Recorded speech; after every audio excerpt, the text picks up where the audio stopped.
Հանրային ծառայությունների կարգավորող հանձնաժողովն իր նախաձեռնությամբ սկսել է էլեկտրաէներգիայի արտադրության և ծառայությունների մատուցման, ինչպես նաև վերջնական սպառողներին վճարվող էլեկտրաէներգիայի սակագների վերանայման գործընթացը։ Էլեկտրաէներգիայի և այլ թանկացումների անմիջական ու միակ ծանր բեռը կրողը սովորական սպառողն է։ Սպառողների ազգային ասոցիացիայի նախագահ Մելիթա Հակոբյանը անհիմն է համարում ոչ միայն այս տարվա, այլ նաև անցյալ տարվա էլեկտրաէներգիայի սակագնի բարձրացումը, բայց նա նաև հանելուկային է համարում, որ սպառողը, որի միջին զամբյուղը հարյուրապատիկ անգամ քիչ է, քան իր ամեն ամսվա պետությանը վճարած գումարները, ինչպես է կարողանում դեռ դիմանալ ու չարձագանքել այս ամենին։ Ըստ Մելիթա Հակոբյանի, այսօր կա օրենսդրական բավականին նորմալ դաշտ, որի միջոցով նրանք կարող են պաշտպանել սպառողների իրավունքները, անգամ հացի ու էլեկտրաէներգիայի նման թանկացումների դեպքում, բայց հասարակությունն անտարբեր է ու ոչ մի դիմում բողոք նրանք չեն ստանում։ Երբ որ հացը թանկացավ, ես սպասում էի, որ մի հատ այս ձևի պորտկում կլինի, ազգաբնակությունը էլի կդիմի մեզ, որի հիման վրա մենք կարող ենք արդեն մեր ձայնը բարձրացնել։ Դուք չեք պատկերացնում, եթե մենք այսպես մեր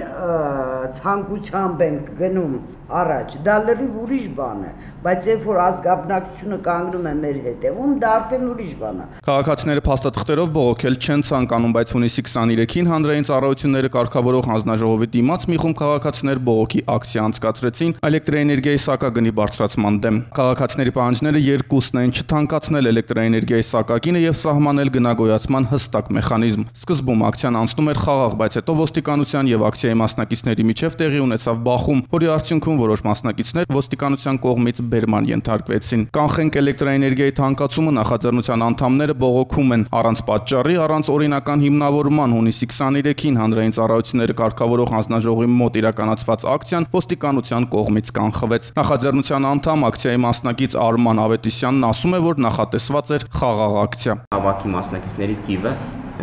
չէր գերազանցում 100 հոգին, իսկ դա արտոնելու որևէ խնդիր չկա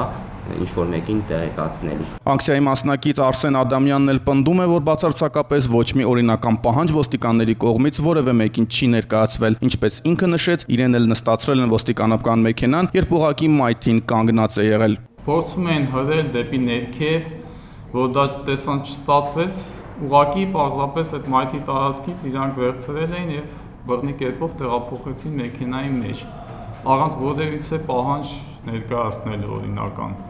Ոստիկանապետ Վլադիմիր Գասպարյանն էլ News.am կայքին տված հարցազրույցում նշել է. Ես ուզում եմ, որ հասարակությունը, մեր քաղաքացիները, ակցիայի մասնակիցները ի վերջո հասկանան, որ հասարակական կարգը պահպանելիս ուժ կիրառելը ոչ միայն ոստիկանի իրավունքն է, այլև պարտականություն է։ Խոսքը իրավաչափ ուժ կիրառելու մասին է, ինչ վերաբերում է Սարյանի փողոցում տեղի ունեցածին, ապա կարծում եմ, որ ոստիկանները ճիշտ են գնահատել օպերատիվ իրավիճակը եւ քանի որ տևական ժամանակ համոզելու մեթոդը չի ազդել, ապա ոստիկանությունը ստիպված էր հարկադրանքով ապահովել հասարակական կարգը եւ ուժի կիրառումը համաչափ էր։ Մարդու իրավունքների պաշտպանը նույնպես արձագանքել է հանրային ծառայությունները կարգավորող հանձնաժողովի շենքի մուտքի առջև էլեկտրաէներգիայի սակագնի բարձրացման դեմ բողոքող ցուցարարների եւ ոստիկանության աշխատակիցների միջև տեղի ունեցած բախումներին։ ՄԻՊ աշխատակազմի տարածած հաղորդագրության մեջ էլ ասված է. Ոստիկանի կողմից հասարակական կարգ պահպանելը չի նշանակում ծեծել քաղաքացիներին, իսկ պաշտոնեական պարտականությունները կատարելիս սեփական հուզմունքներով առաջնորդվելը վկայում է ցածր պրոֆեսիոնալության մասին։ Հետևաբար, համարժեք քայլեր են ակնկալում հավաքի մասնակիցների վրա